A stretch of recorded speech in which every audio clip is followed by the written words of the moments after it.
Jersey Shore podcast. Today, we've got a packed show from breaking news to topics that will keep you informed. So please click the subscribe button to get notified of upcoming episodes.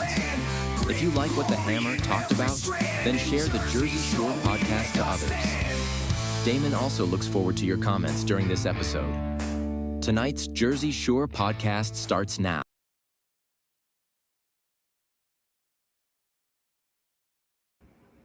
Hello, everyone, and welcome to another episode of the Jersey Shore podcast. That's S-U-R-E because we are always shore. We have a special podcast tonight. We have a lot of great guests that are going to be coming on. I'll introduce them as it comes along. And this is brought to you by the great America's Pulse Network. So first, I want to talk about the breaking news. I'm sure many of you have heard. If you haven't, the other airman was found in Iran. They had a big operation. They went and picked him up, got him out. If you guys want to look it up, you'll see it. It was pretty amazing how they went and rescued him, and how they our government and our military is fantastic. I mean, what they can accomplish. Now, I'm not saying like I don't like wars, and nobody does. But what we're doing right now, what we can do is amazing, and it just shows you today what we can accomplish with our military might and our strategic moves.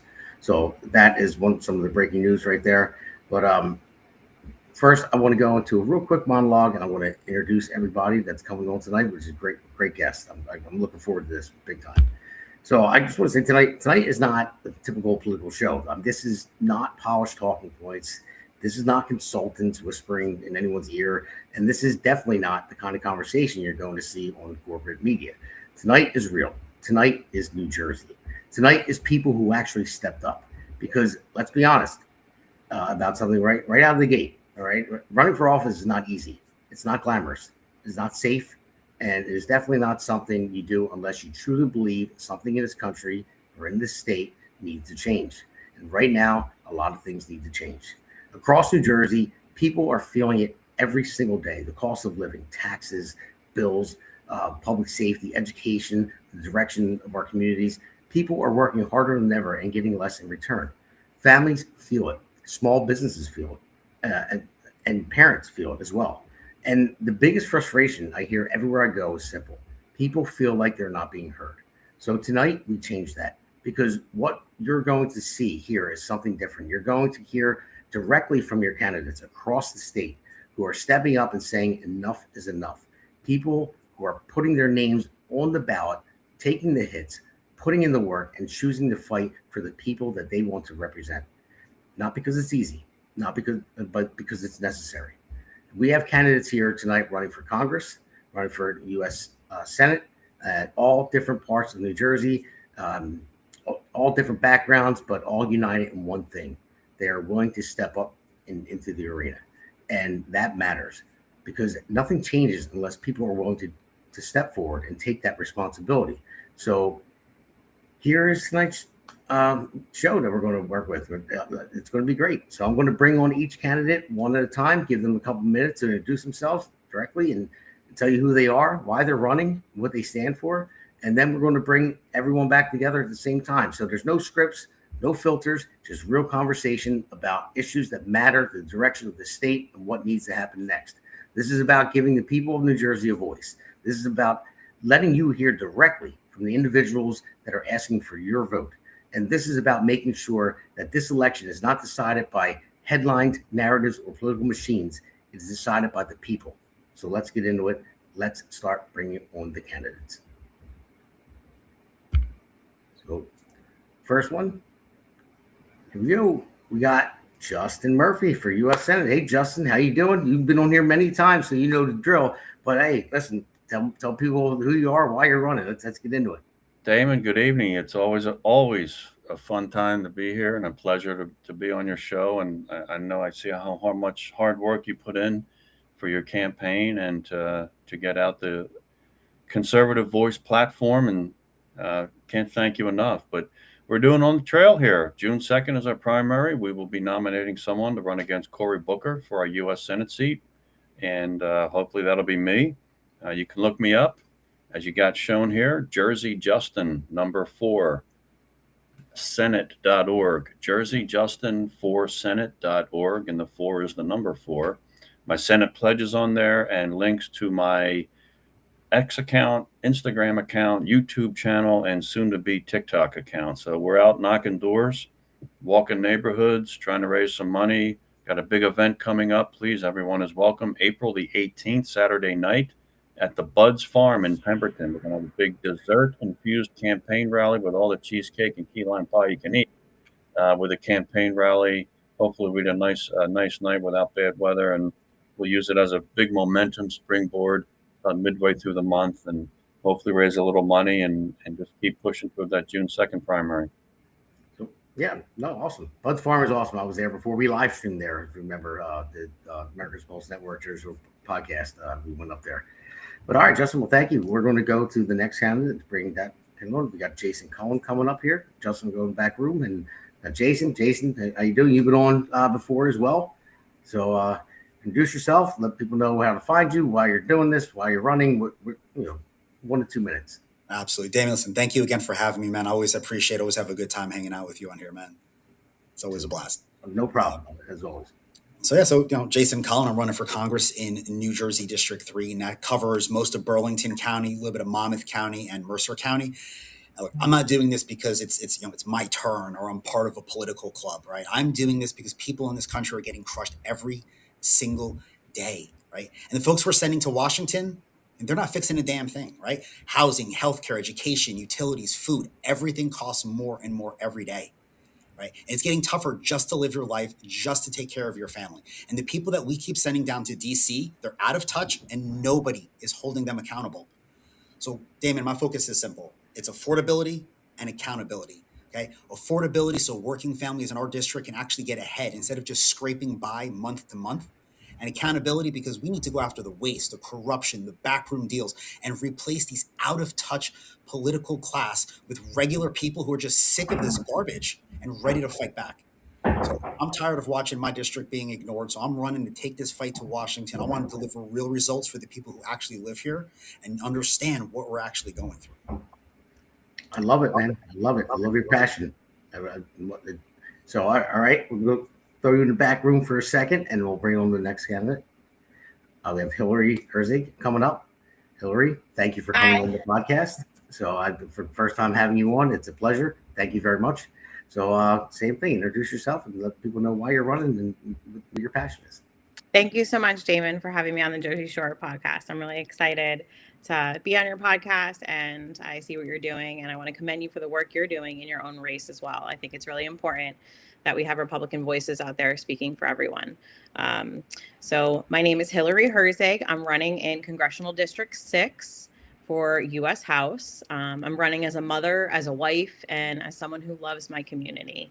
I believe that families in this community deserve better. And like so many people here, I really just see the pressure that families are under every day, the rising costs, the high property taxes, the utility bills. There's real concerns about the future. For instance, my children and your children and all of our children will inherit. Will they be able to live here like we grew up here? Will that be a reality for them? I decided to run because we can't expect change if we do not change our representation. Incumbency has always been a difficult issue. It's a difficult challenge. But if we truly want change in Washington, we have to change who we send there. And we can't do that by sending the same person 37 years, 19 election cycles in my district. I believe Frank Pallone has been sent to Congress. That's not going to make change. What is important to me also is term limits, because the president has term limits, the governor has term limits, Assembly doesn't have term limits, Senate doesn't have term limits, House doesn't have term limits, and that's where the change occurs. The change occurs with the people who make the legislation. So until we change the incumbents who have been in there for 30 plus years, we're not going to see that change at home.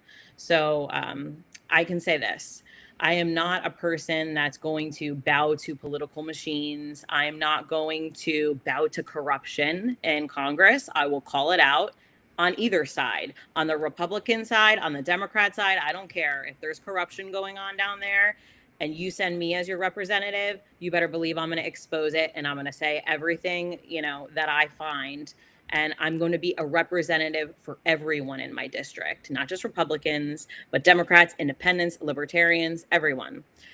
So tonight I'm just asking everyone in District 6, let's make this year be the year that we take back District 6 for real representation. Let's do something hard and go with change. This campaign is not about a seat. It's about change. It's about change for our district. It's about change in our country. And we're not going to get change with the same old incumbents. It's just not going to happen. So that's what I have to offer. And I'm ready to get in there and really make some change. And I'm open to conversations with everyone in my district. All right. Awesome. Thank you, Hillary. Thank you very much. All right. Well, we'll put you in the back room, and we got one person left. We got GreggMele is going to come on. Gregg, how are you doing? Thanks for coming on. Good, thanks. Good to see you. How you doing? Good. So same deal as everybody else. Introduce yourself, tell people where to find you, and why you're in this fight. Sure. GreggMele, running for Congressional District 12 in New Jersey, and the website, which is partially shown there, www.mele4america, which is MELE, the number 4 in America.com. Basically, I mean, I've looked at running for office because I really came from nothing and achieved the American dream. I had the good fortune of doing well in school. I wound up sticking with it for a long time, did a lot of degrees, and studied particularly public finance and budgets, things like that, actually from local up to national. So, of course, affordability is one of my big issues. And otherwise, it is the transparency. I've been an anti-corruption candidate ever since I started this venture. And, it's really important that also, like Hillary said, the term limits. The reason that people get corrupt is because they are still able to get many, many decades entrenched into the system. So they build up enough illicit funds to crush primary competition, and then they just vilify the other side in the general, and they have an easy walk through, re-election after re-election. So we've got to break that cycle. I certainly will self-term limit if it doesn't become a rule, but I will also be promoting that as a piece of legislation all the way through. Awesome. I like it. I agree with you there too. I think there should be term limits. What bothered me the most was the No Kings rally. Trump has term limits, but my opponent, Donald Rocross, does not. So he was at the No Kings rally. So all right, they don't want to look in the mirror. So no, of course not. But there's one more candidate. I think there's. Oh wait, that's me. So I'm Damon Galdo. So I'm running for Congress, as you all know, all the listeners out there. And thank you for joining us. Everyone pretty much knows where I stand. I could just say whatever they just said. I'm on board with that. But we're going to get into a nice discussion here, an open forum. And we're going to take a real quick, 30-second break with an ad. And then we're all going to come on together and we're going to have an open forum. So let's take that break. Hey, it's great to be on with you. This is a great podcast. It's a lot of fun and it's informative and it's real information. It's none of the frills and none of the nonsense that you hear on the legacy media, just telling the story of what's happening right now. It's what I do with my newsletter that I get out to anybody who wants to see it. It's what you're doing with this podcast. America needs to know what the real deal is, and you're the real deal.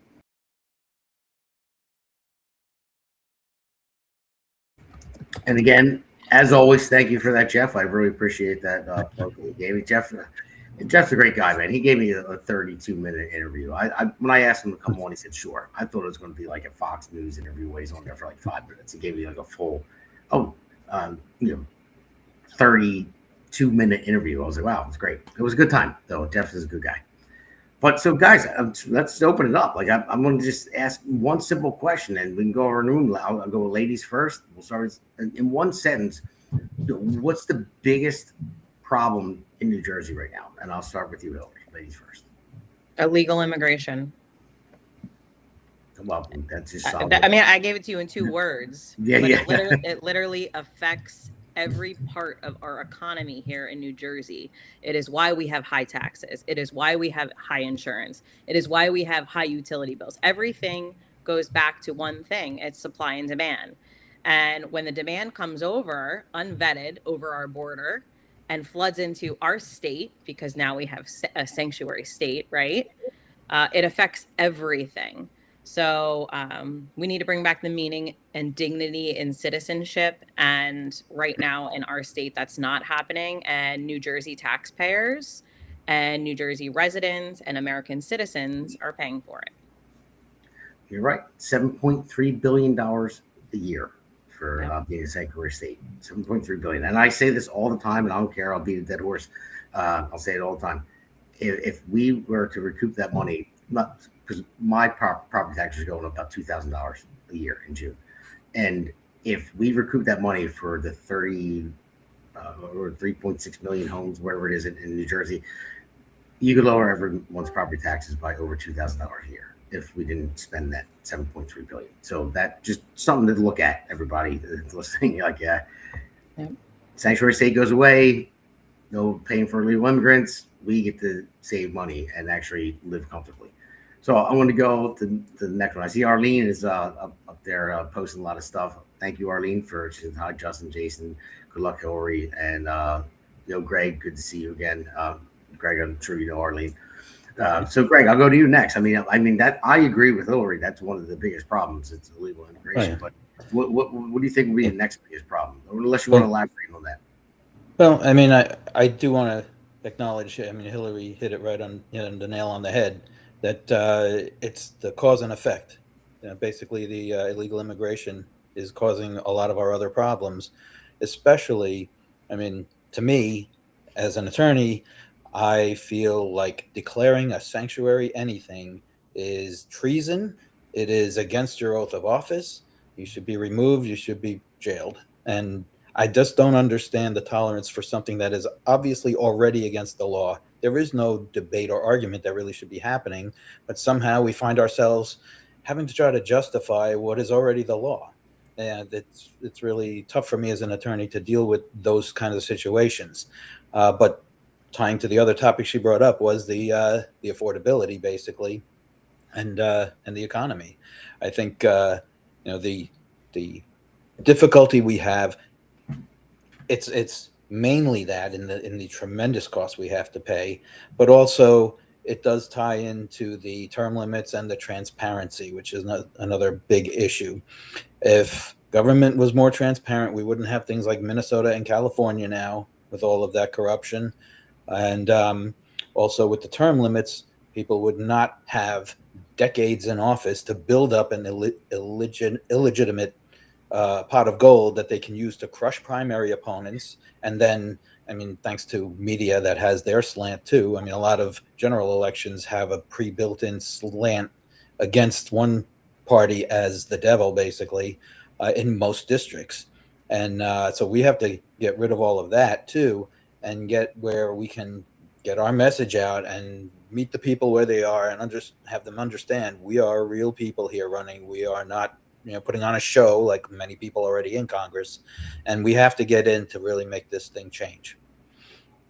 No, you're absolutely right. I mean, for me, myself, I want to come to you next, Jason, as well. You talk about what you think one of the biggest things. I know you're running on affordability, and I honestly hate saying the word because I feel like the Democrats coined that term, even though they're the ones that caused it. They caused the affordability crisis, but then they start coining, affordability. Like, no, you caused it. But I know that you're running on that as well. And so what do you think is the biggest problem? I mean, if you want to touch on the illegal immigration, it's fine. But anything else that you want to run with that? Sure. The number one problem in New Jersey, the Democrat Party. There we go.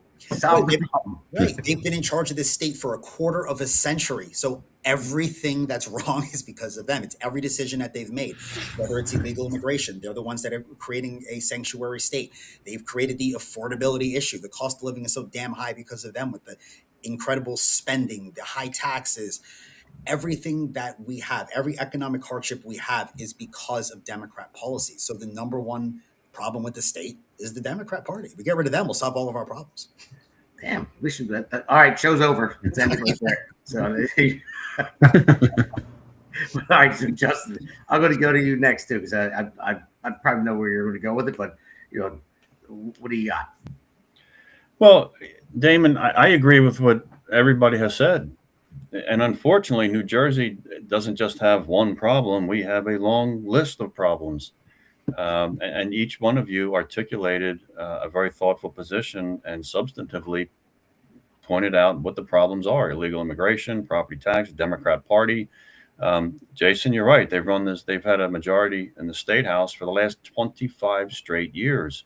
And 16, 17 of those years have been also with Democrat governors. And we don't get blue collar Democrats. We get these far left Marxist liberals that want to make New Jersey California East. And, Hillary, you're right. I mean, the illegal immigrants, they're costing the taxpayers of this state, which, by the way, this is what happens when you lack political competition. They're not afraid to take over $7 billion and give it to non-citizens. A slap in the face to everybody that gets up and goes to work every day in New Jersey to pay their property taxes and the $60 billion a year Trenton budget, and then to try to live and retire in the state, which you can't do. That's a slap in the face saying, yeah, we did it, and you really can't do much about it because we know you're not going to take back control next year of the state house and state assembly, and we know you probably won't win the governor's race in 2029.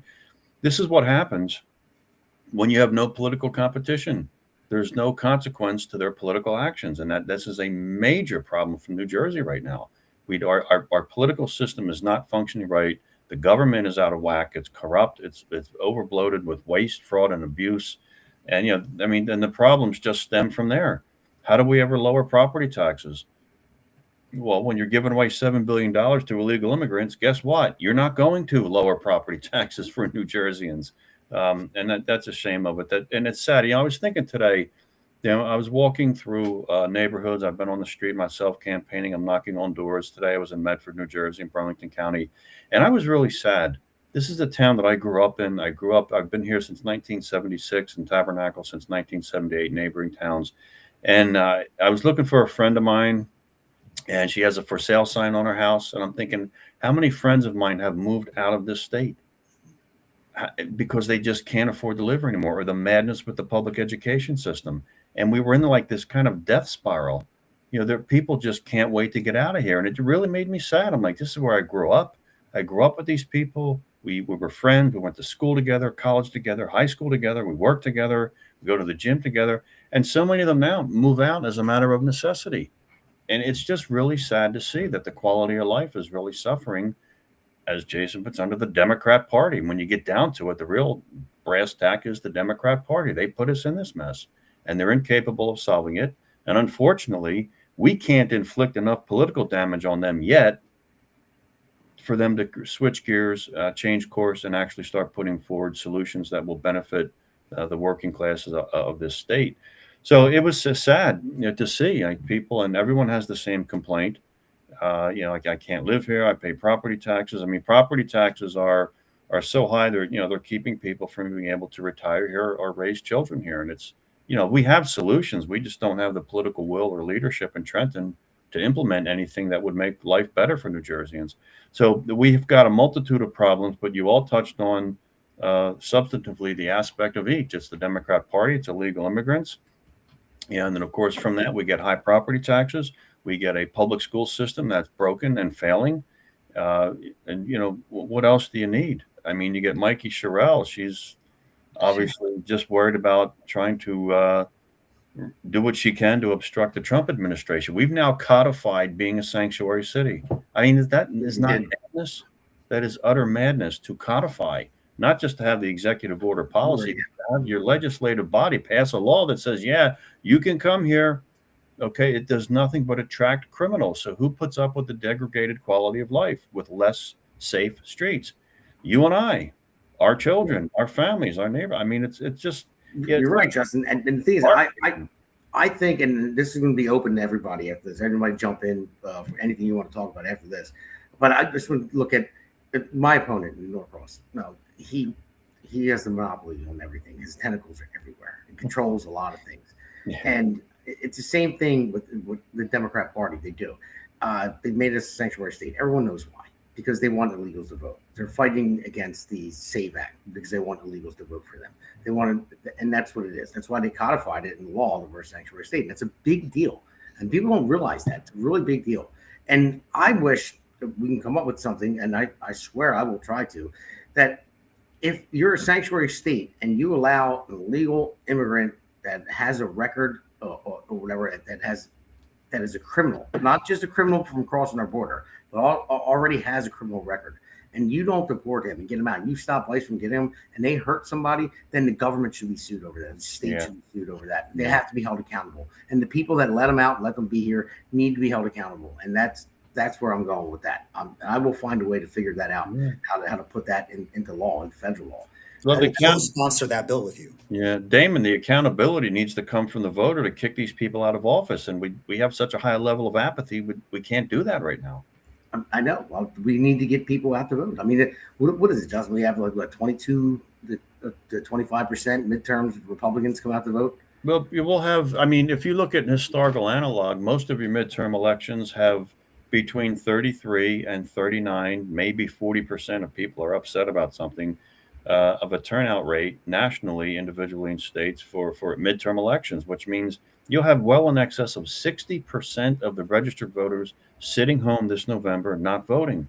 That's just unacceptable to me. The apathy is really crippling. It's a dangerously high. Yeah. Anybody else can jump in? Whatever you guys. Yeah, I think one of the things we could do to kind of help change that is getting people engaged in the primary to make sure we have the right candidates that will excite the base, can get people to come out, and especially getting those independent voters out there, right? Because far too often we'll get the establishment candidates that get elected over and over again. I think people should try something new. We got 5 amazing candidates right here that are very different, right? In New Jersey, a lot of Republican candidates, they'll run with 1 foot in and 1 foot out on really being conservative, on being America first. But if that was a winning strategy in New Jersey, we would have Republicans elected up and down this state. I think we need to try something different. I think people need to really get engaged in the primaries. On a low primary turnout, we might be looking at 5 to 7%.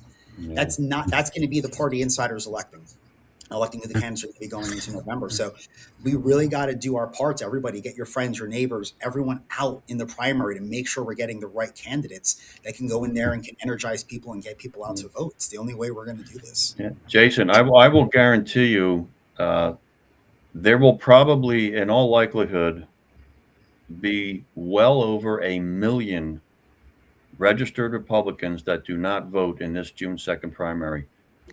I mean, we'll have a turnout between 20 and 28%. And that means in excess of 1.2 million registered Republicans will be sitting home, not voting in the primary. That's insanity to me. It's absolute insanity.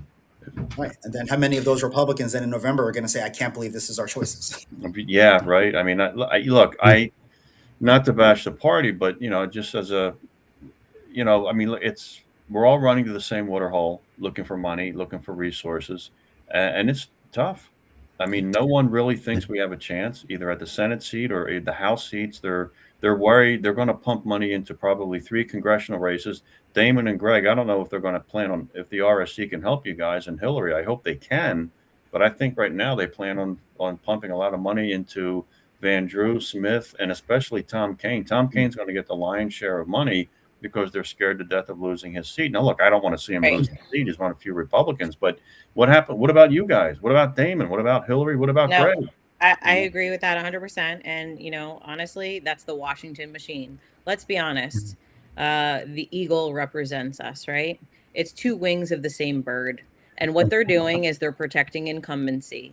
And until we stand up and we actually challenge incumbency and we say, look, you can say anything you want as a Democrat, as an independent, as a Republican, but if you're re-electing the same person election cycle after election cycle, and then you're going and holding a sign that says no kings, you're a little bit of a hypocrite. No offense. Yeah. That is very hypocritical to say no kings when the person that's standing next to you, like you said, I think you said Norcross was at one of so was Pallone. Pallone was out there. Mind you, his brother is the mayor in Long Branch. He's been in office for as long as I've been alive, and he's on Democrat policies. So, for instance, let's bring up cannabis. I don't know how you guys feel about cannabis, but my stance on cannabis is I am pro removal of federal prohibition. I believe it should be removed completely because I want to cut out the black market and I want the New Jersey businesses to stop, having to live under this shadow business. I want to legitimize them because most states have already done this, right? So federal law needs to catch up. If you keep voting in the incumbents, they're not doing it. Not even the Democrat incumbents are doing it. So why? Why are they not doing it? So I think this is something that, we need to say as definitely when we have Democrat incumbents in to say, oh, well, some of the things that you actually support, they put forth no legislation. I mean, in my district, I have 3 Democrats running, including Pallone. The 2 others, honestly, they're very, very progressive and really to the left. But I'd rather even see them win than Pallone again, because it just means nothing's going to change. It means nothing. So I would say if they really want change in District 6, like, it's going to be me or a new face. It's not going to be Pallone. So yeah, I want to also touch upon something, Jason, to expand upon one of your points. I think one of the problems with the primaries having low turnout, I mean, in one respect, primaries are where elections in the general could be won, because we all know, every November, almost everyone says, these are the 2 candidates that we're stuck with, right? Ever since I can remember. And Yeah. and that's a little ways. So, but, the problem is because they have the ability, the incumbents or the establishment candidates, to usually crush new opposition with better ideas, like everybody in this room. And that's the problem is, we have actually a very good opportunity here to really make a statement in all of our races, because in a normal time, many of us wouldn't get very far off the ground with a campaign in the past. We had a sea change, which, I mean, part of it is from the bad news of last year, in my opinion, but other reasons too, that we didn't have a lot of people from the establishment or people who were, propped up or supported like that, like we've had even as recent as 2 years ago in the last congressional cycle.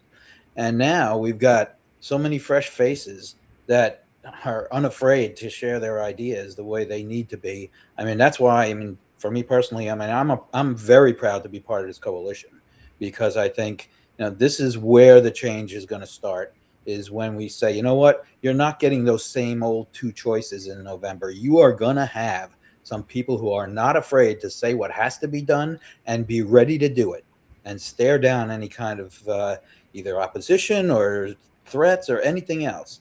We're going to make this happen. I think that's the way to beat certainly incumbents. Now, I have the luxury that my incumbent is retiring going into this election, so I actually have a little window there. And also, at this point, with the petitions in to be on the ballot, I fended off a couple of challengers to be the only one on our side on the ballot for the primary. The other side, they started with 16 people, and a full 13 of them made the ballot on the other side in the primary. Jeez. So I am looking forward to seeing them beat each other up, taking their material, and also spending a whole bunch of money before they even see me. But that is just my good fortune. But the point is for everybody. We have to make sure that this is a memorable election, that they see a bunch of new, fresh faces that are unafraid and not answering to anyone stand up and have a great showing in November. And that's what we're looking for.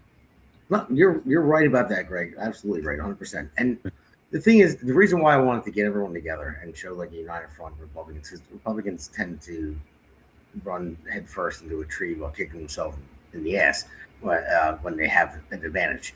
And I think we really need to stick together. And look at the incumbent I'm facing, Donald Norcross. Now, that guy, he is entrenched politics. He's probably the most powerful politician in the state of New Jersey, I would say. Well, his brother really runs. Is his brother the mayor? Yeah. But yeah, so I mean, so there's that. I know my chances of beating him are very slim. But all of us have jumped into this race because we care. That's why we're here. That's why we're doing this now. That's why I started this podcast. That's why our great producer, other Damon, man behind the curtain there, and other podcasters that own this network, founders, started this network. Because my biggest problem is with media. Media when I lost last night, I figured media is more powerful than politicians. It can be, because it's what people see, what they hear, what they watch. That's all they're getting. You watch CNN, MSNBC, and you get the same news every day. I mean, Jesus, my mother-in-law, I'm sorry, but you're probably watching this or you're going to watch it later. But yeah, she watches that. And she's like, oh, wait a minute. Donald Norcross just donated $1.6 million to, no, he didn't. He donated our tax dollars to something. So Yeah, you donated. Yeah, you donated. He reached in my pocket, your pocket, and pulled it out, and he gave it to whatever it cost. That he wanted to make him more popular and get votes. And that's the same. And buy votes. Yeah. Yeah, that's exactly what it is. But people don't get that. And it's okay that they don't. I don't expect everyone to understand. I was never involved in politics my entire life. And it's been years I have been now. But it's just the people don't really. They just want to live their lives. They want a nice. They want to have. Well, most people anyway. I would say just get married, have children, and live the American dream. Even though we're losing that right now, I believe we are, and I want to get it back.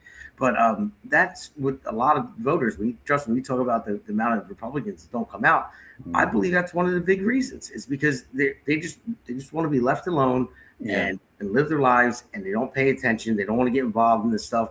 But the thing is, having a podcast like this and having a network is you have to push them, and you have to say, listen, this is what's going on. If you guys don't pay attention to it, you really have to get out the vote, because this is important. I mean, you're slowly losing, everything that you want in life, and that's a big deal. It's a big deal to me, and I'm sure the more we get the message out there to people, I think it'll be more of a big deal to them if they realize it. If you don't, go ahead, Gregg. I was just going to say, if you don't act upon hoping for the best, you're going to have to expect the worst, and that's what it is. The complacency and apathy is a killer for any kind of change. So. Sorry, Elaine, you go ahead. That's okay. I was just going to say, I was one of those people, kept my head down, go to work every single day, whatever, until I got an email one day working as a civil servant saying, you need to show us your COVID vaccine card or you're going to be referred to HR for removal. That's un-American, in my opinion. That's medical tyranny.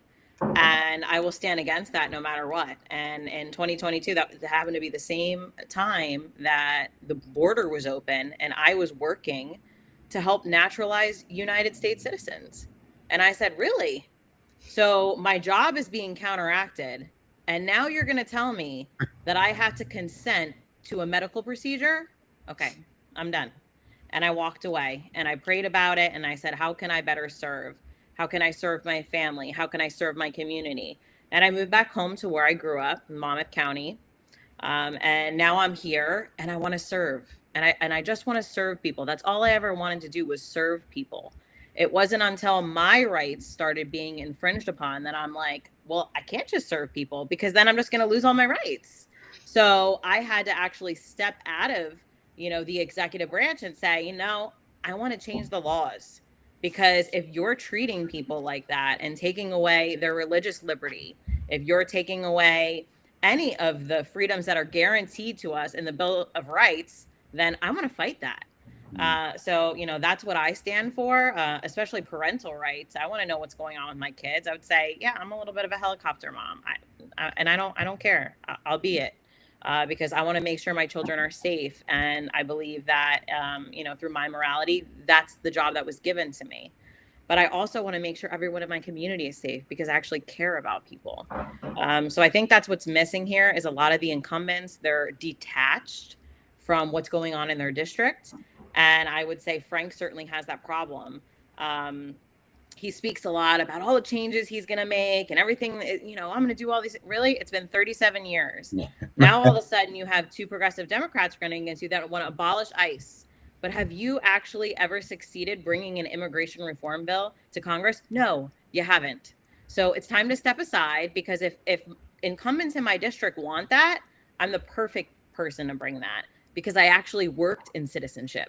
So I feel like it's just, time is up and people just need to, I'm asking you to do something that's a little bit risky because people are afraid of change. But you know what change is? Change is growth, change is progress, and change is what America and New Jersey needs.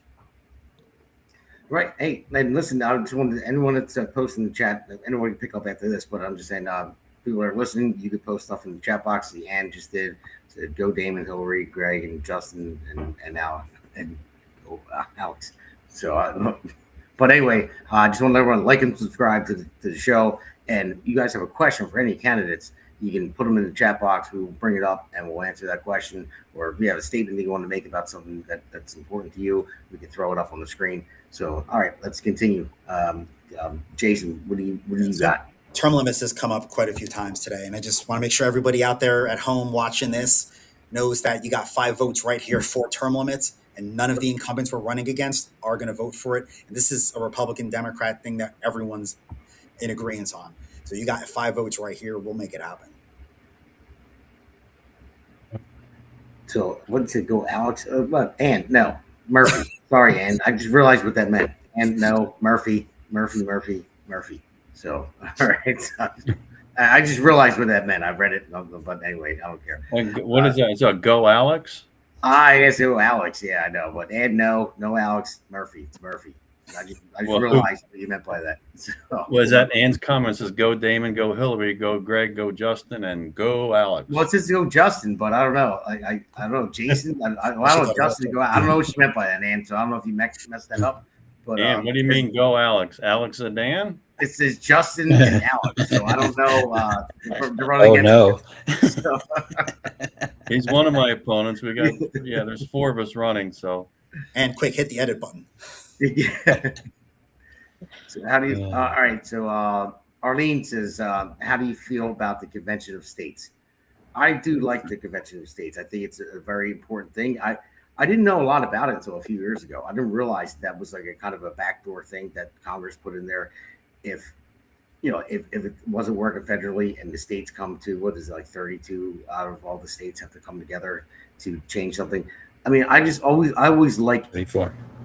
I like a safety net just in case. They always did. It seems like in our Constitution, our forefathers always put in a backdoor safety net here and there to where it can't get out of control. There's always something that can stop something. And that's where I'm at with that.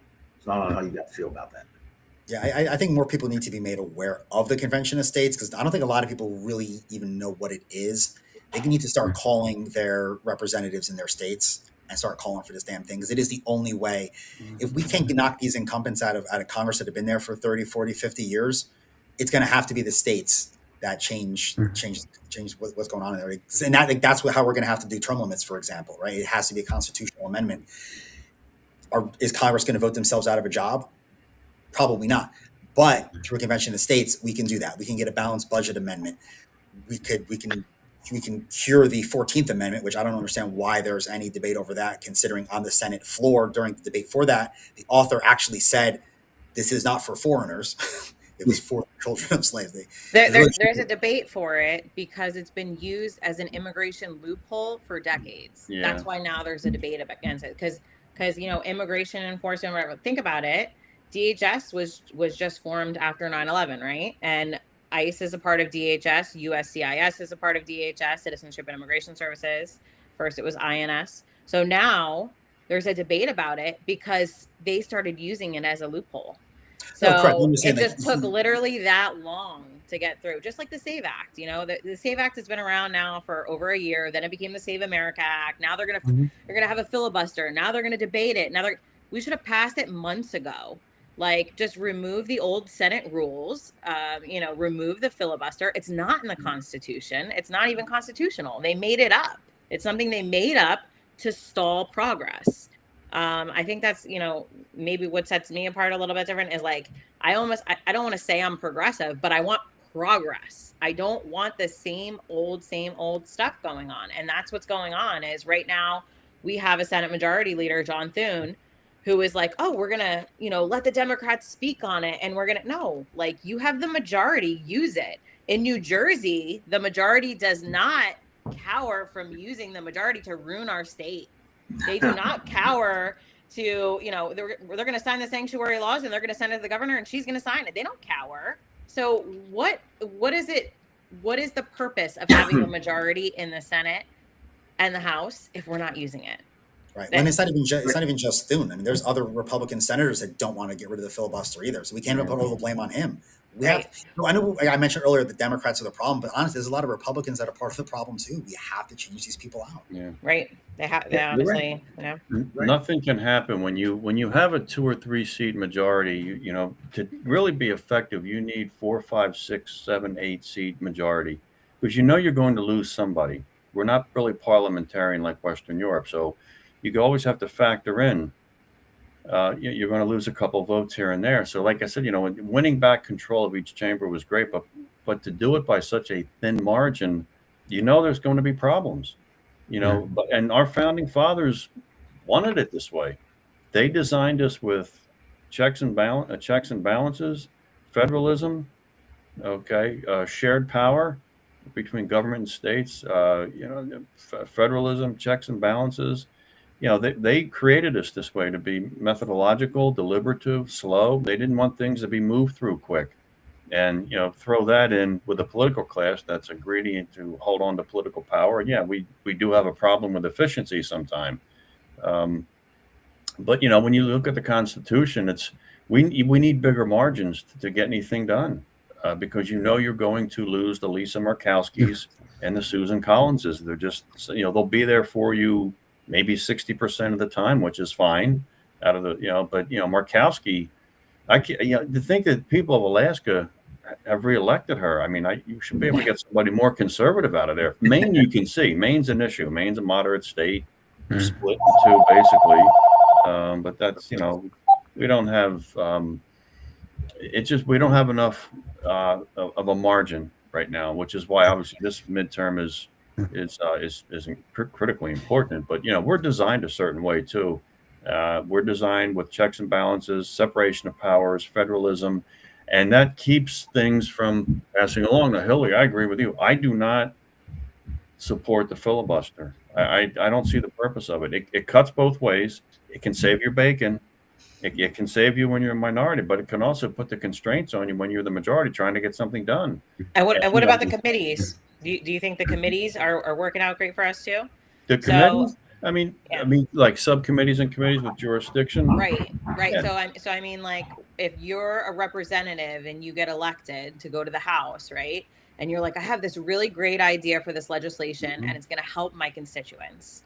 And you put it forward to the committee, and the committee just votes it down, and the American people never get to see it, and they never get to even vote on it. You know, the House. One way around that. Do you think that's a real, you know, we're a constitutional republic, but we have democratic processes, but where seems like there's gatekeepers to those too. Well, there are gatekeepers, but there's one way around that. You can do a discharge petition where you take the bill and send it right out to the floor for a vote. Now, most members will not do that because it draws the ire of the chair and the committee and the leadership, and then you get the committee on the House grounds and the Capitol and the flower planting. You don't get anything important.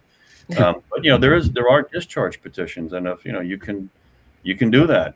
But you know, a lot of people, a lot of representatives it's not used very often, but a discharge petition it seems like when they get elected, they go up there, and then something scares them. Or something makes them like not do what they said they were going to do. Or they're isolated. So, they don't. Yeah, you're isolated. Like you don't have the votes. I always advocate for abolishing the Internal Revenue Code, abolishing the IRS, or at least the Internal Revenue Code, and having a flat tax. Now, if I get elected, I serve in Washington. There's 100 senators. How many are going to champion my idea? I think maybe a dozen. You know, I might get a dozen. It's up to leadership if they want to really prioritize the issue. Now, the Trump administration has alluded to this. Maybe it's time for an entirely new system of taxation. So you can be the seed planter. You can start the conversation and make sure that this idea is integrated into the Republican Party platform. But it is tough. Again, Hillary, each house can make up their own rules. We've got committees with jurisdiction over issues, and some of them are fairly complex. But yeah, what do you do? I mean, other than a discharge. You have to. Sorry, one more thing. Back to the convention of states, because that's how this originally started, and it takes 34 states to be a convention, right? So currently, not to bring this up again, but I'm going to. Currently, 24 states have legal cannabis. That's 10 away from what you would need to have a convention of states on cannabis. Cullen for president. So I honestly think that, and look, honestly, like the hemp industry suffers, farmers suffer because of this. There are so many veterans suffer because of this. This is something that needs to be passed and it needs to be brought forward. And it can't be right now because it's still on a schedule. So, New Jerseyans overwhelmingly voted for this. So this is something that I hope when people go out to vote in District 6 this year, they look at Frank Pallone and they see how far he's actually pushed this, and it's nowhere. And they choose someone who will actually make change on the issue. Yeah, I want to go back to the idea with the founding fathers and the structure of government, the intentional inefficiency of government, and the checks and balances. I mean, yes, they set it up that way so that rash decisions wouldn't get through right away as soon as you had a little majority kind of thing, right? But we have to remember they had the crazy idea that members of Congress would vote for their, whatever helped their constituents. And we know that that doesn't exist very much today. Everybody's, if you don't vote with the team and make everything about the numbers and the part, falling in line with the party, then you get ostracized or worse. And this is something that has to be overcome with just very tough spirits that will stand up to anything like that and say no. The voters come first. Because the truth is, when the results go through that way, those are the people that the voters will want to reelect again and again once they see that they will actually do what the people want and have some flexibility, at least in terms of the independence of thought and decision making, to go ahead and vote for what's right. I mean, when it's a constant game of this team against that team instead of the individuals taking their responsibility seriously for who they represent, that's going to hold us up until we get to that next phase. And it's not going to happen overnight. There has to be vanguards that go in there now, like us, and make everybody see that we have some room to make some real positive change that people can feel right away, instead of you're the devil if you say you're on our team, but you ever vote against what we're campaigning, what we're aligning to. And people, for various reasons, some of them I'm sure do get threats, and some of them may get payoffs or whatever it is, but people fall into line once they get there because they don't have the will to stand for what they promised in the beginning before they got there. Well, I would say that's the difference between, I would say, people like us, or at least I could speak for myself on this. Mm-hmm. I don't care if I serve one term. If I'm going to go in there and I'm going to do what's right, and I'm not going to get bought or anything like that. Mm-hmm. And if I don't get reelected because of that reason, then I don't. But I'm going to go in there and do as much damage as I possibly can. And what I mean by damage is change the system for the better for the people. And that's basically what I'm looking to do. And we have another question here, and I want to go into Ann said Murphy, so she said boo actually to Alex, and go was supposed to go Murphy, but then she said Murphy/Cullen 2028 for president and VP, and then she said Hillary Herzig for governor of New Jersey. I mean, what am I playing skip? I mean, it's my show. I mean, come on, man. But we have a question here from Engels. This is to you, Justin. You can see it there. So Justin, so my question is, why would a flat tax be the best system for taxation? I understand the tax code needs reform, but why would a flat tax, everyone being taxed the same across the board, regardless of income, be the best system? For a number of reasons. Number one, you have to look at what we have and what we're laboring under right now. We have an internal revenue code that is probably in excess of 10 million words. And not to mention all the regulations behind that are another million set of pages of paper that is absolutely indecipherable. And the entire system is so complex, it's burdensome. I think it's a downward pressure on economic growth. It's complex. It empowers the IRS with civil forfeiture powers. They can take something from you without any court process. The Internal Revenue Code needs to be abolished. And the first thing it does is it simplifies the system so people can understand it. They understand what they need to do to conform to the law, and it's a fair system. It's not confiscatory. It takes, in my opinion, flat tax of 10%, maybe 12 tops, but 10%. Now that broadens the base. Right now, we've got about half the taxpayers in America not paying federal income tax. Now, I'm okay with not paying federal income tax, but for lower economic earners on the lower rungs of the economic ladder. But simplifying the system would spark and produce an enormous amount of growth and infusion of wealth into our country. It makes it simple for people to understand, so they don't have to hire armies of lawyers and accountants to make sure they don't do anything that may come back to criminally bite them in the rear end. We don't want that. It's a progressive system, not really in the sense of ideology, but the example I give, if Damon, if you earn $100, your 10% is you're paying $10 in tax.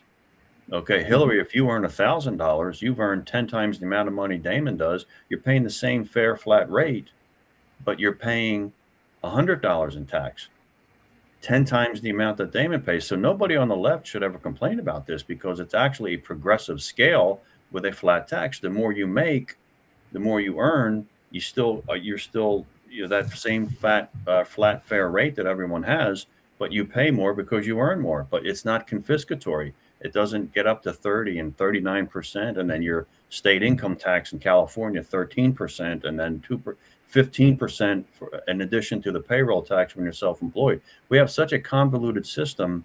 It does not do. It doesn't create wealth and doesn't promote job creation and business and entrepreneurship. So we need to simplify the system, make it fair.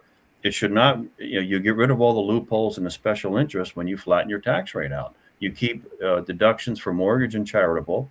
Everyone gets a huge standard deduction like you get now. That doesn't even change, but you get rid of this monstrosity that no one can even decipher and understand. One rule and regulation after another. And it seems to grow every year, becoming more complex, and nobody knows. You talk to one accountant, they'll tell you one thing, another one will tell you something different. You don't know who's right. You got to watch where you step. It's too complex. It could make you a criminal. IRS has way too much power. But simplifying the system, I think, it is enormously beneficial. You simplify the tax code, you're going to increase economic activity enormously, which will result in more revenue to the federal government. So it'll be a huge tax cut for most people. You probably are right now with the flat tax system. You would probably have a standard deduction of about $50,000. Now that means if you're a family of four, husband and wife, and you're struggling here in New Jersey, okay, your first $50,000 of income, is federal income tax free. So let's say you make 80 grand a year combined as a couple. Okay, you're being taxed 10% on $30,000. Your tax bill is $3 grand. You write a check, you send it in, you're done. It's simple. It doesn't take up weekends of work. It doesn't take up stress. Oh my God, I didn't make my quarterly income tax payments. Now there's an 8% penalty. Thank you, Joe Biden. I mean, the system, as it's also, the current system allows those in Washington to control, and who gets the tax breaks, who are the special interest lobbies, who gets the tax breaks, who doesn't. You always hear the Democrats say, we're going to have targeted tax cuts to the green energy industry because, that's the future. No, that's their campaign donators. Exactly. That's the campaign donation. So that's what they're giving those people, the benefits, the tax breaks, the deductions, the credits, and all these, and the cash incentives, the grants, because they're voting for Democrats. So it empowers a political class to favor one American over the other. The flat tax takes power away from Washington and puts it back where it belongs, with the people, we the people, the sovereign authorities of this United States of America. First three words of our Constitution's preamble: we the people. Not we the political class, not we the judges, it's we the people. You're right, Justin, by the way, right about all that. And the thing is, that's why we can even take it back to term limits again. Yeah. That's why we support that. Because Damon, Engels has another, I'll just be very quick here. Engels is asking, so where would we be able to recoup losses from a flat tax? Engels, we would not have losses from a flat tax. We would spark so much growth from a simplified tax code. Okay, businesses would kick our doors down to set up shop here. We have the most productive workforce, a simplified tax code, generally a safe country, great infrastructure. I mean, it's got problems, but generally, where else would you want to do business? But America, you simplify the tax code, we'll have a boom, because tax reductions do what? They increase economic activity and they increase revenue. Happened for John Kennedy, happened for Ronald Reagan, happened for states that cut taxes, happened for George Bush, happened for Donald Trump. Every time we reduce taxes, we always have record level of revenue. So there's no cut, because remember, a tax cut is not a government expense. So we don't have to find a dollar for dollar. Tax reduction is not a government expense. It's the government taking less of what the private sector produces. Yeah, I always thought that was one of the biggest insults when one of these members of Congress says, "How are we going to pay for a tax cut? How are you going to pay for me to keep my own money? Are you kidding me?" They're economically illiterate. I mean, I know they are. I mean, economically it's illiterate. I mean, listen, I work for a private business and I build commercial buildings. And if I ran my company that I work for ran the business like government ran their business, they won't be You'd be out of business. Yes, and I build. When I say I build commercial buildings, I build government buildings as well. So, and it's different when you're dealing with a private developer. You know, private developer, you're building their building. They want it built as fast as possible. They want it in production. They want it done. They want to get it up and running, get your CO, so they can start charging rent or lease, whatever it may be, because they want it done. Because they have a loan from the bank, they want to pay it off, and they want to start making money. When it comes to a government building, no urgency whatsoever. They do not care. It's they don't have to. You ask a question. Oh, well, we're going to get around it. We have 30 days to respond to that. I'm like, 30 days? I'm like, what do you mean? I got a crane here that's costing thousands of dollars per day. And we have 30 days to approve this. We just bought all 82 pilings driving the ground that you spec'd. You spec'd it. Said, buy these pilings. They're 65 foot long. Drive them in the ground and start the building. Well, we have 21 days to approve the submittal. I said, 21 days? That's what are you talking about? I said, you told us what to buy. We bought it. It's right here. It's right in front of you. But it's just all the red tape and all the stuff. It just, everything is bloated and costs too much money. So, yeah, the flat tax part, I mean, that's part of the same scenario as well. It's just, it will motivate people more to do their job. If everyone's looked at it the same way, okay, you make a little bit more money, and then you're going to pay the same 10% of what you make. I think that is a great way to go. It's a great way to look at it. There's no BS in between it. You can't get around certain things. There's so many tax laws and loopholes that people get around and they evade paying taxes, or sometimes, and maybe in your case, my case, pay too much in taxes because we don't know all these tax laws. You know, I can't imagine an accountant that knows every single tax law. It's not possible. Yeah. I mean, if you look at the tax, I mean, not here, give you an example. Obamacare. Okay. And I know it's not the tax code, but the Affordable Care Act. Okay. Anything but affordable. There were 2,200 pages to that legislation that no one read before they voted yes on. Not a single member of the House or Senate, the Democrat Party, read Obamacare. There was 2,200 pages of legislation. Nobody read it before they voted on it. Bad enough, you've got a 2,200-page bill. Behind that bill, you're probably over 10,000 pages in regulations to write the regulations to implement the bill. Same with the tax code. You've got a tax code that's monstrous right now. And then behind it, you got a mountain size full of IRS regulations, Internal Revenue Code regulations. How do you even have time to go through this to figure out if what you're doing is legal? You don't, because they keep it complicated. That's the thing. I mean, you guys know right. Everything has to be complicated. It's just the more mess that they have in front of your face it's almost like a magic trick. Don't look over here, look over here. You know, and that's what it is. And they hide stuff in there, and that's what's been going on for a long time. Everyone knows that. It's just it's hard to stop. And then I would say abolish. If they're going to abolish something, maybe not an agency, but abolish omnibus bills. Because literally, that's where they hide all of the spending that we don't need to be spending. Mm-hmm. Omnibus, yeah. Now, we've got sunlight's the best disinfectant for sure. But, you know, my slogan when I speak to people, you know, we need a new generation of Americans to serve in Washington that think in terms of simplicity, not, hey, let's have another government agency, another government program, and another thing. Yeah, it's, you know, simplify things. And that's what, you know, people... You look at the liberal Democrats, few of them have ever had private sector jobs, and so they don't understand this. You know, they really don't. We need more business people to put their life on hold and serve in Washington, just so we have that citizen legislator that our founding fathers thought of. to make, because if now we have a government, a political class that's very distant from we the people. They're dysfunctional. They're self-serving. They're greedy for political power. They're arrogant. They're corrupt, criminal in some cases, and we're living with the results of that now. So, all right, guys. Well, listen, we're getting close to the end of the podcast, but I want to. Let's see. Someone, I thought someone just posted something there, but how would you? I'll leave you guys with this question. Everybody will go around the room. Why should someone who disagrees with you politically consider voting for you? How would you win that person over? If they don't, ladies first.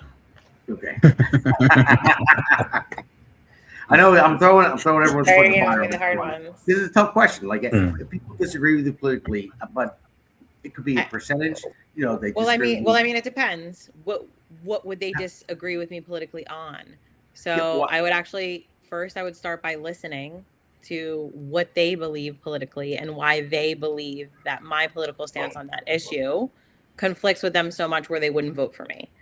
And then I would work to understand where they're coming from, because that's like the biggest part of it is like, look, when you say Democrat or Republican, I'll say this again, it's two wings of the same bird, right? Because not everyone fits into this Democrat or Republican. That's not the truth of the body of America. That is not the truth. But it is, when we go to the polls, what ends up happening, right? Is we're choosing one or we're choosing the other, because those in between usually never win, because we really have a two-party system. We have Democrats and we have Republicans, but we don't. We have Green Party, we have Libertarian, we have Independents, we have, now Socialists, we have all these things, right? But what is it that they like about one party or another that makes them vote that way? And I think that just figuring that out by speaking to individual voters and then asking them like, hey, like, what has the current representative in this district done for you personally?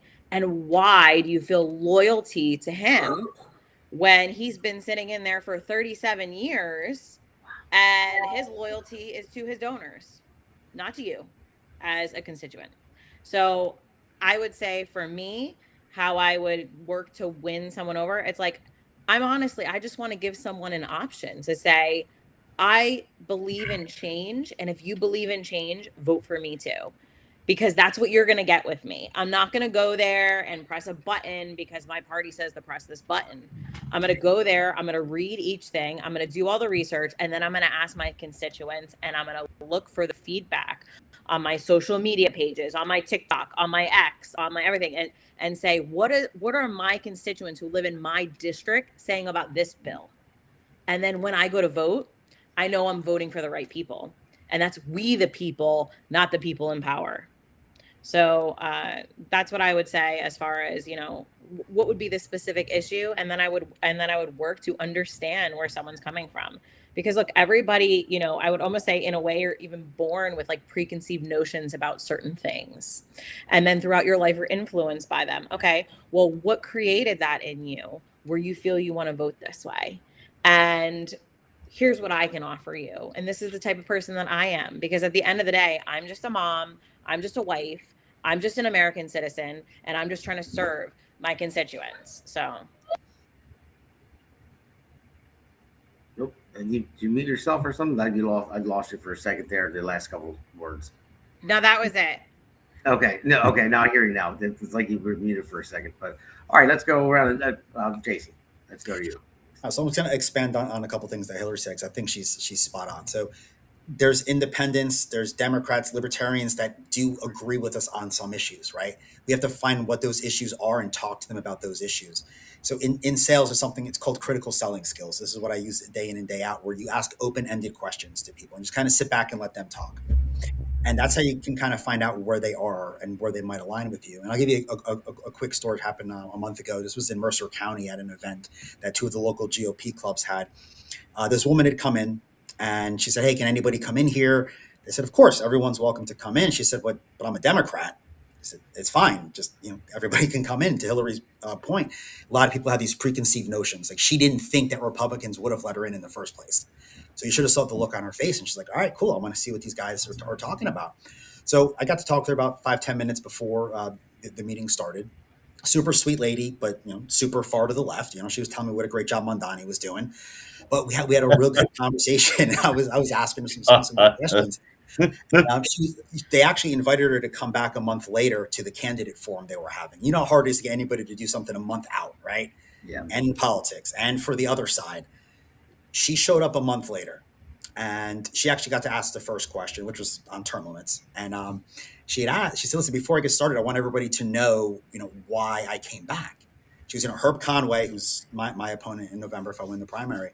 He had a town hall tonight, but I skipped it to come here tonight specifically to hear Jason speak because of the conversation that we had.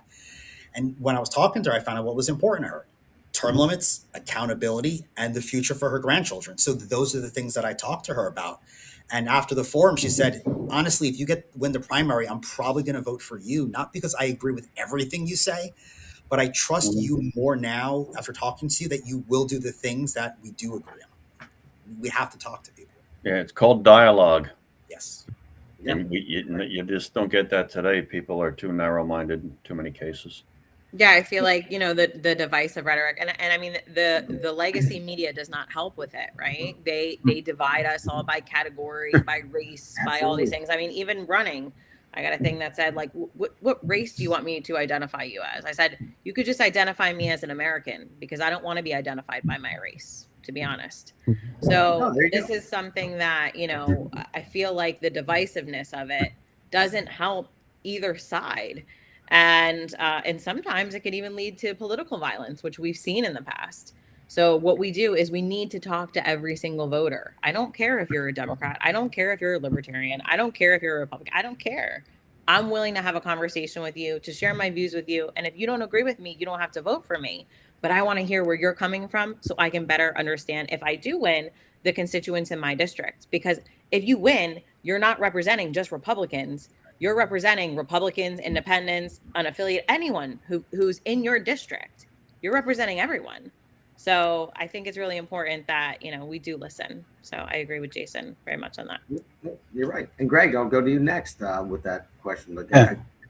Yeah, I think, the concept of the listening tour, how do you serve people and represent them if you don't know what's on their minds, right? So we do have to get out there and listen.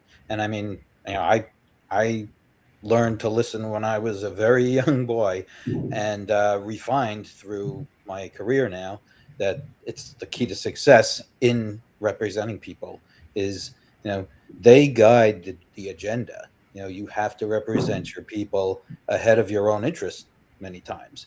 But, the key to part of that, I mean, it's one thing, like, for example, in my district, there are quite a few urban centers who traditionally vote Democrat, and I've got to overcome that. And part of it is not just having the occasional event in like a central place and try to invite people. Many will not hear about it, or even if they do, they won't go. So, you have to go to the homes. You have to, knock on the door, say, I'm really interested to find out what is troubling you these days, what has to be addressed, because I'd like to be the person who addresses it for you. The other thing, it was actually during the petition gathering, signature gathering, I went to one house, and a guy came out, and he was clearly left, Democrat, and so at first I said, okay, I'm trying to get signatures. I need Republican signatures. I'm running for the Republican primary. So if you are a Republican and you want to help me out, that would be great. And usually people who are trying to be fair and have a fair conversation, the first thing they might say, and if he wants to talk, that's fine. But you usually would say, well, I am a Republican, or I'm actually not a Republican, or I'm this other, party or whatever. And instead, he's like, what is your position on Iran? And then went into a few other issues. And he was never going to answer me if I stayed there all day, but I stayed a little while because I wanted to show him that we can have conversation, and certainly we're interested in listening. And I mean, the tip off for me that, yeah, I mean, there was no, showing him new information and trying to convince him of something based on merits, was he said he read this Times article. And I was just like, definitely compromised with following that rag. So, but I mean, at the end, he said, "Look, I hope you lose," and I was like, "Well, sorry you feel that way, because I'm ready to talk to you about what is going to help everybody, not just the Republicans.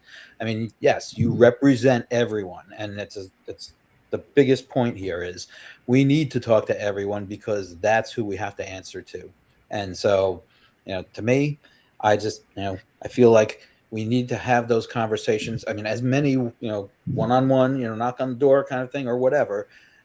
In addition, though, to these other like town hall meetings, like this, but also with live one with people in the room and all that kind of stuff, and get the variety of people to get the variety of ideas of like, what are the problems? And then we can come up with, okay, well, we keep hearing about this problem being a big issue in this area, then formulate our response of, this is how we can really effectively deal with it. So it's a lot of outreach. It's a lot of legwork, of course. I mean, we're all going to be exhausted, and we're all going to, take a nap the day after November's election. But, it'll be worth every minute as long as we can reach as many people as possible and let them know that we are legit. We love the idea of serving people because it's in our blood to help. And, that really needs to be the priority. And then, right behind that, hopefully as many skills as we can gather, either already or over time leading up to the election, to show that we are not going to land there and have no idea which end is up, that we're going to know what we have to do. We're going to have a good idea of how everything works and how we work within that to get to the achieved goal that we want. You're right there. You couldn't say it any better, Gregg. You couldn't have. And before I get into it, I just want to say Ann just posted again. So she has our whole future cabinet going. Hillary's going to be. I was going to say she got me a job now. Vice President, your Secretary of State. What am I forget what they will be as. Speaker of the House. I am now. So, thanks, Ann. I appreciate your enthusiasm. So, Damon, Speaker of the House. Love it. But no, you're right about all that. And the main thing is to have the conversation, and that is my biggest struggle with people. I can't get a Democrat on this show. I can't. They will not come on. I begged and pleaded for Democrat. Some people, they said, "Yeah, we'll come on," and they wouldn't. And I'm like, "Why? What are you afraid of? I'm not going to attack you. I'm not going to burn you. I'll even let you talk. I want to just have the conversation." But they won't. And when I say they won't, it's the far left that really won't. But a regular Democrat, common sense Democrat, like a John Fetterman, I'll give him that. John Fetterman was a shock to me. When he came out of the stroke and stuff, and he's a common. Are you allowed to have a favorite Democrat? Because he would be mine. Yeah. Well, yeah, he'd be my favorite Democrat. I mean, I don't want him. I don't want him to become Republican. No, stay Democrat and make sense out of that party, please. I want you to stay there, John. So to stay there, make sense out of the party, because they're all going too crazy. But the main thing is, if you have a conversation with a Democrat, if they'll actually have one with you, and they'll give you time to debate back and forth a little bit here and there, telling you what they're for, what you're for. In the end, you're going to find out if they're a common sense, I'll call them a Reagan Democrat, or whatever it may be. You're going to find out that you align on a lot of views. It's not. It's just everything in politics. Republican, Democrat has been so polarized, and it's been so culturally defined at this point, to where it pits the parties against each other. Now, yes, the one side have different views, the other side has different views here and there, but the main goal is to do what's best for our state, our country, and so forth. And now it's become so divided to where people won't even have a conversation with you because you have an R next to your name. Mm-hmm. I mean, I'll say this now, and I don't care what anybody says.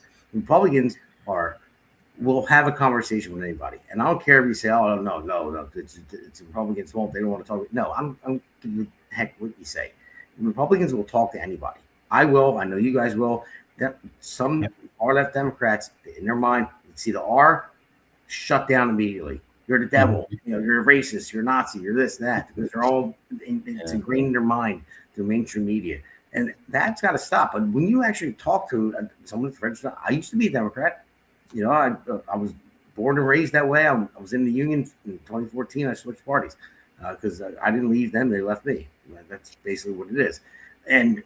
But it's still, you go back to the JFK Democrats, and even Ronald Reagan was a Democrat as well. One of my favorite presidents ever. I got his speech on my wall right next to me, and it's just common sense. It's really, you don't have to focus on the party so hard. I know Trump polarized everything. I know he did, and it was like they hate Trump, TDS, Trump during it is real. It is definitely real, and they just emphasized it so much, and the media did it so much. They divided every American in this country over an R and a D, and that's what we have to get around. And listen, I'm willing to work with Democrats. I mean, yeah, I might not agree with them, but listen, you can't agree with everybody. If you agree with everything somebody says, then you're a puppet. You're not a leader. You have to figure out what's best for your constituents and fight for them, and that's what we're all here doing. So I just wanted to get that out there because it's just, if you can actually stop for a second, have that conversation, and just take it in, because maybe I can teach you something, maybe you can teach me something. That's basically what I want to say to everybody, because I'll listen to you, because I might learn something from you. If you say something like, "Hey, I never thought of that," that's where it needs to go. And I think that's the most important thing that we need to do in this state, in this country, and to get the message out there. Yeah. So Justin needs to answer, and I know he's coming. And is she on your payroll or something? Next. I love you, Ann. We love you.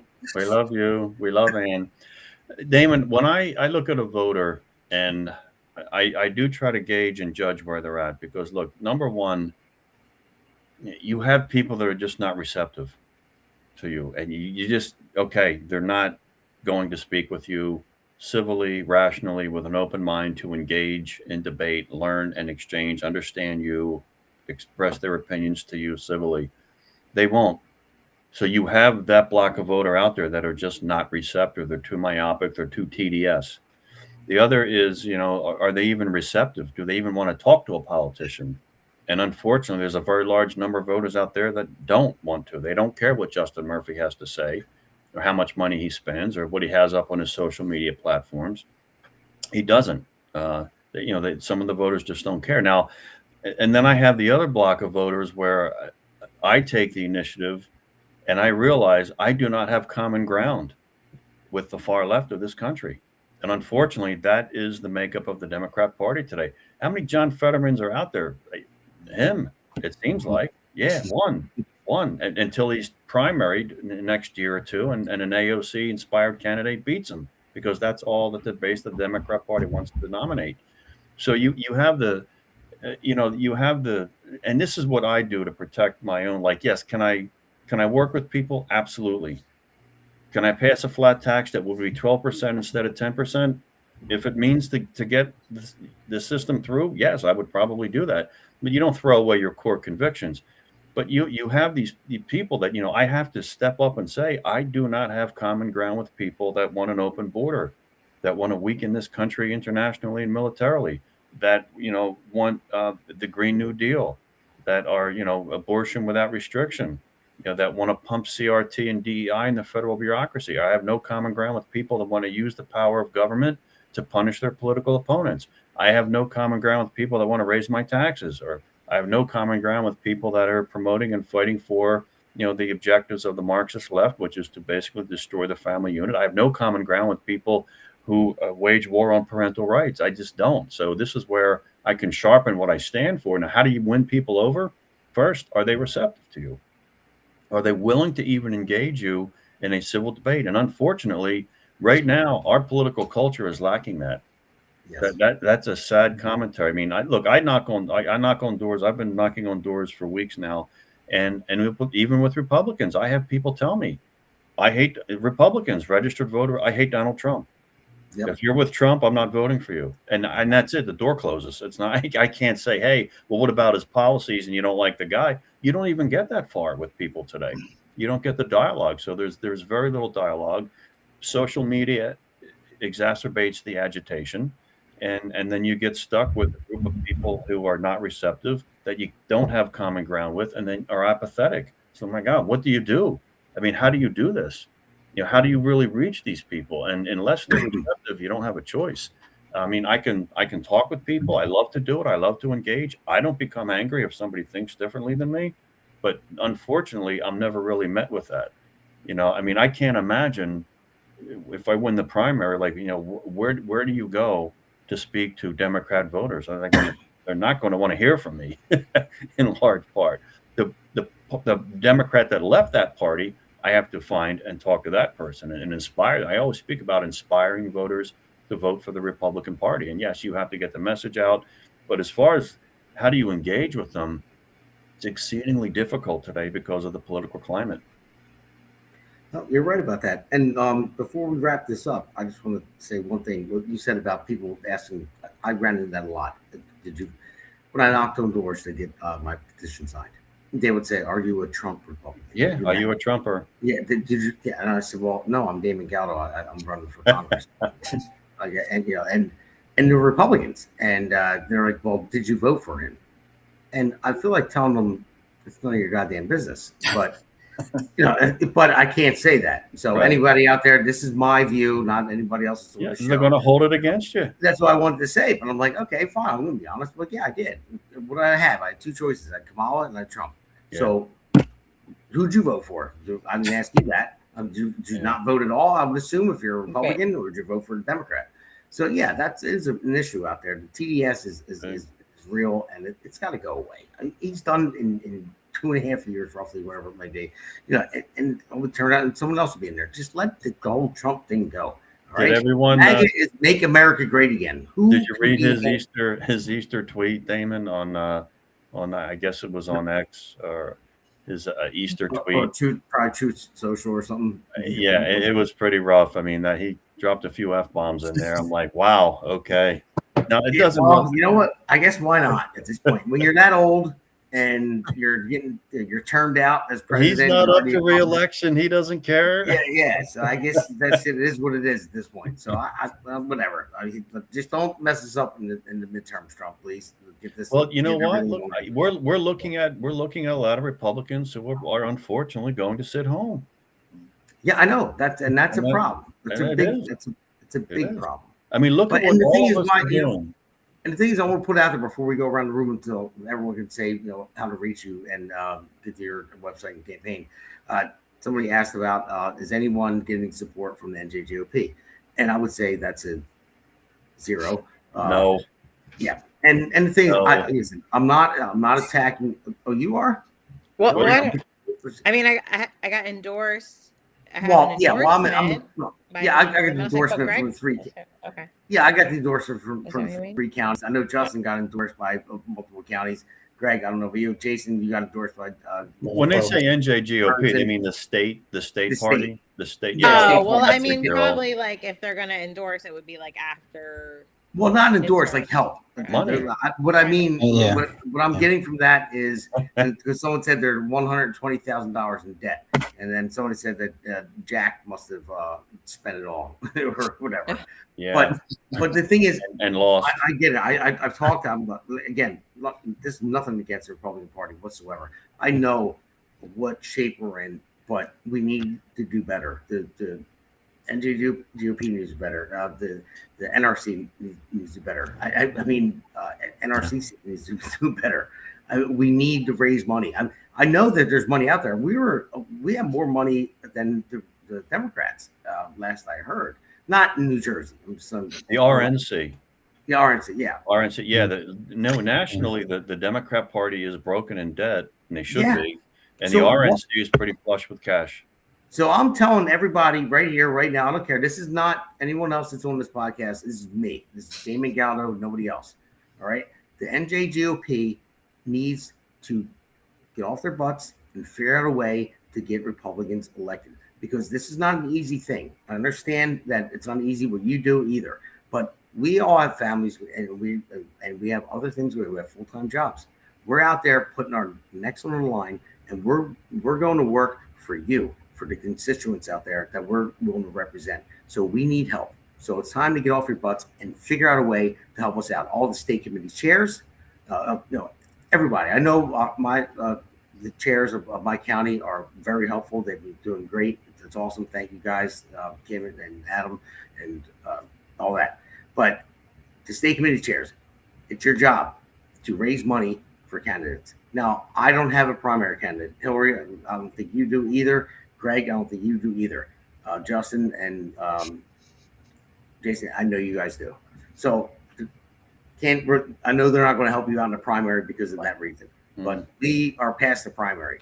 So the ones that are past the primary already, let's get going. We need the help. We need to move forward. It's go time, because we're not doing this to lose. This isn't Vegas. We didn't come to lose. We're going to win. I mean, one of the I think biggest you should have said problems. Atlantic City. Well, Atlantic City. Yeah, there you go. Better. Yeah. Yeah. One of the biggest problem is the powers that be have decided which races are written off as just unwinnable in their minds, and it's unfortunate because that's what keeps it there. So, there's so much talk this time. One thing I have a problem with is so much talk about defense of the existing seats we have. We need to be going for new ones. We need to flip them our way and get a bigger majority. This is crucial now more than ever. And there's not much talk I hear about it in terms of the party throwing resources at races that are tougher to win. And we don't have the incumbent on our side. But we've got to expand that map, because that also gets the Dems to spend money in those areas that they thought were safe. So there's a big benefit